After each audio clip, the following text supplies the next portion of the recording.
یہ قربانی کے ایام جب آتے ہیں تو ہم دیکھتے ہیں کہ عجیب و غریب قسم کی تشریحات جو ہے وہ منمانی کی جو ہے پیش کی جاتی. کوئی صاحب کہتے ہیں کہ اگر یہ اتنے جانور جو ذبح کیے جائیں گے، ان جانوروں کی بجائے آپ جو ہے وہ کسی غریب کی مدد کر دیں، کسی یتیم کی فیس دے دیں، کسی بیوہ کے گھر میں راشن پہنچا دیں، کسی کی بیٹی کو بیاہ دیں. تو اس طرح کمپیریزن کر کے اس فلسفے کی نفی کی جاتی ہے کہ اصل ضرورت تو اس چیز کی ہے، گوشت تو کھا کے ختم ہو جائے گا، کسی کا گھر آباد ہو جائے گا، کسی کی بیٹی بیاہی جائے گی. اسلام سے زیادہ بھی بھلا کسی کے دکھ درد میں کوئی شریک ہو سکتا ہے.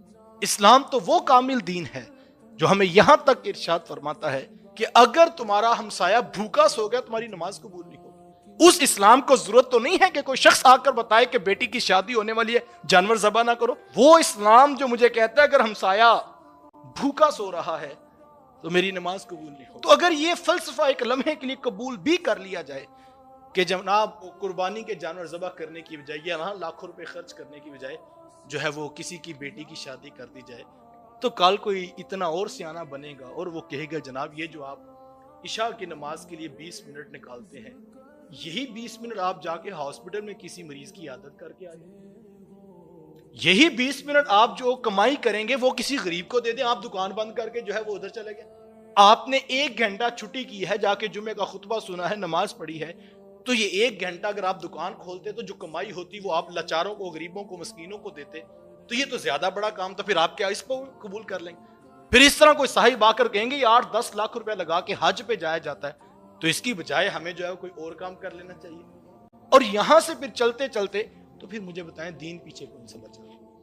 نماز، روزہ، حج، زکوٰۃ. اقبال نے کیا کہا تھا؟ خود بدلتے نہیں قرآن بدل دیتے ہیں. ہماری حالت کیا کہیں ایسی ہی تو نہیں ہوگی کہ ہم نفس کے اتنے غلام ہو چکے ہیں، ہم اسلام کے ہر فلسفے کو اپنی عقل کے بل بوتے پہ تول کر ختم کرنا چاہتے ہیں. تو پھر مجھے اور آپ کو اپنے کلمے کی جو ہے تحقیق کرنی ہوگی دوبارہ سے. تو ہمیں اسلام نے جو تشخص دیا ہے وہ یہی ہے، جہاں پر اللہ اور اس کے رسول کا حکم آئے. اور یہ اتنی بڑی ادائے محبت ہے جو اسلام نے باقی رکھی ہے کہ ہزاروں سال گزر گئے اور بھی لاکھوں سال آنے والے بھی کروڑوں اربوں جانور جناب حضرت ابراہیم علیہ السلام کے نام پر ذبح کیے جائیں گے، جو اس بات کا پیغام دے رہی ہیں کہ جو اس کے نام پر راضی ہو جاتے ہیں اللہ پھر ان کے ناموں کو بلندیاں عطا فرماتے ہیں.